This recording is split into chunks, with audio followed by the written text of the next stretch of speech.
Another topic that's really seems to be top of the agenda at the moment, and if anything seems to be accelerated by the COVID crisis, is around reskilling.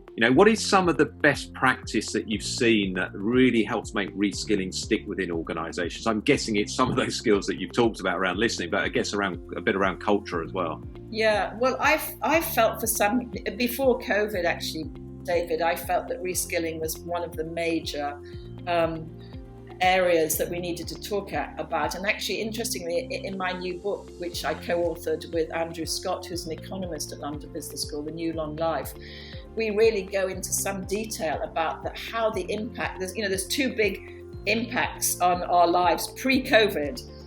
One is we're living longer and working for longer, and that remains the same, by the way. And the second is that we're living at a time of extraordinary technological developments. And both of those lead to the fact that we have to engage in lifelong learning, and that means constantly upskilling and reskilling. And I think that organizations have a very important role to play there, both in terms of acknowledging that upskilling and reskilling is crucial, but also in terms of building the tools. And again, there's great opportunities to use online tools in a way that we just hadn't before. I think I'm in two groups. One is the World Economic Forum Council on Work, which has a big reskilling, and the second is a McKinsey consortium on adult education, which again I've been a member of now for more than 5 years. And in both groups, in both networks, a huge focus on how you can use online learning as a way of upskilling and reskilling.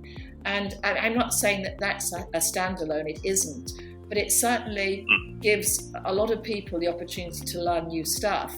And it really means that colleagues then become supporters of learning. And it's been very interesting for us to see during COVID, when we've asked people who have helped you the most through this, we'd sort of expected them to say our managers, but the overwhelming response was, it's our colleagues who have helped us the most. So right now, when we're designing for companies a way of thinking about upskilling and reskilling, we've really brought collegiate groups, peer groups to absolutely to the fore in terms of how you support each other to learn fast.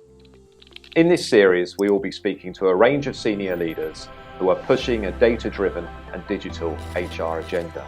Make sure that you subscribe via your podcast app of choice and also via our YouTube channel for free and regular interviews with the digital HR leaders of the future.